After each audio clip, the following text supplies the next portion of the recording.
My name is Donuts, and my full-time job is to count people's arms and ears and like. It all started at my first day of school, after my family moved from Pakistan to Tanzania.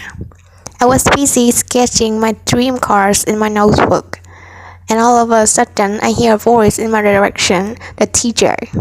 Danish, can you please rise up and introduce yourself?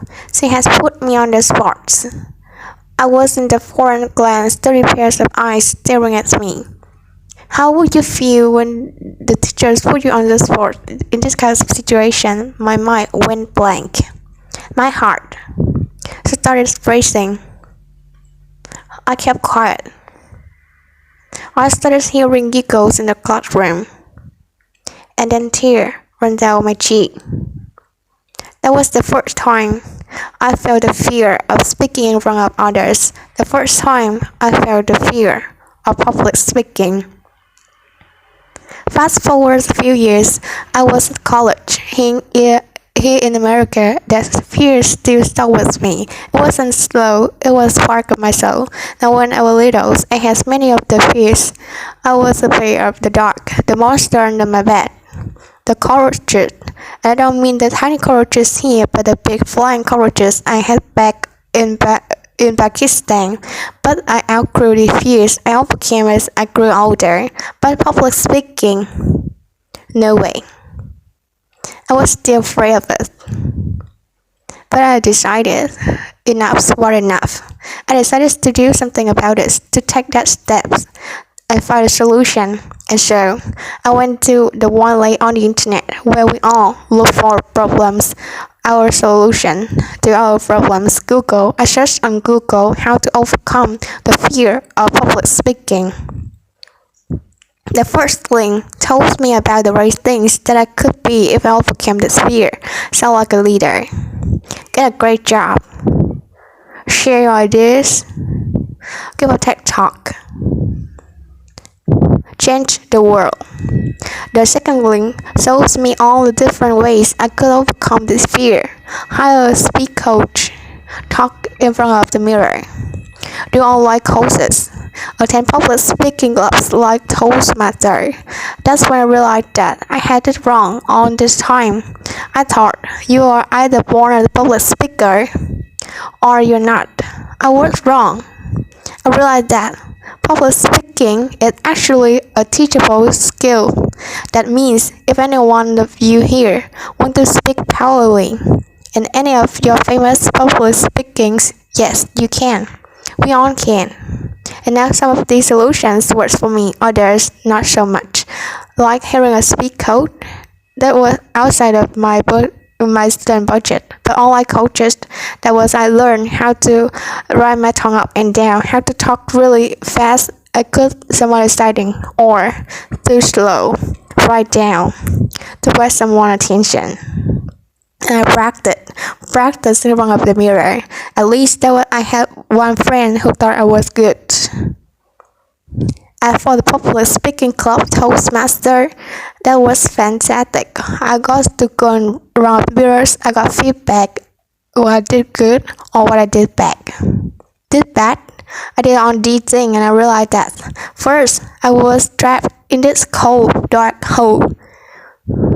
With the fear of public speaking haunting at me, it pulled me down. And over here, with the promise of sunshine, of green pastures, no anxiety. But the path from here to here was all for the play. I do all these things, and I thought to myself, there has to be one simpler way. There has to be one way that I could go from here and lead to here. So I went back to Google, the source of wisdom, did some research, and I started learning and reading a lot about artificial intelligence, about the personal assistants we have in our pocket, like Siri, Alexa, who understand what we're saying. Hey Siri, what is the next meeting I have? They understand what we said. What if they could also understand how you're saying something and analyze your voice? What if they could be your speech coaches? What if every single person in the world, anywhere, in the arm, personal, on-demand speech coach. Can you imagine a world where anyone had this help to help them overcome this fear of public speaking, to help them speak powerfully, to help them share their ideas? That's the idea that God has started. That's the idea that helps us create our role, a mobile app that calls your arms and ears, a mobile app that gives personal lesson a place to practice them quietly in privacy, an app that gives you instant feedback using artificial intelligence. Now, a year and a half ago when my roommate and I started building this, we was no experts. All we knew is that we want to build something, we want to create a solution. We was no speak coaches, we was no public speakers, we was no data scientists, but we have the power of the internet. So we read bunch of research papers on public results with hundreds of speech coaches. Try to understand how to give feedback on their speech. We watched videos on machine learning and artificial intelligence so that we could codify all the things and create an app. Because we believe that we can use technology to help people become better versions of ourselves. And the reason I'm sharing my story with you guys today is not to tell you go out and build an app store and be entrepreneurs. I'm saying go out and face your fears. Don't bury them deep inside. If you have a problem, look for a solution. If nothing exists, create that solution. If you don't have the skill, go to Google, find how you can improve your knowledge and create something. For me, it all started when I was little. The first time I felt the fear of public speaking, that was empower me to act. That was empower me to go on this journey of becoming a better speaker, and this journey is never ending. You will never see the finish line. In fact, there's no finish line in public speaking.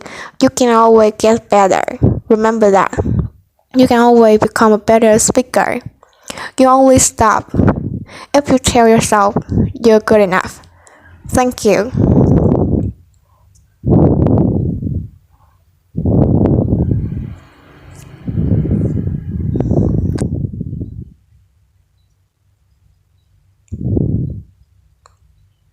By the way, I was recording my speech. Let's see what feedbacks or give. Okay, so I had a few filler words like my pace. Okay, 107 words per minute, not too bad. Good energy, and then some feedback. Or I was almost perfect. I think I need to practice a little bit more. And this thing looks like we host a tech talk in no time. And my speed 38 plus, and my transcript. I can even play back my audio and listen to itself.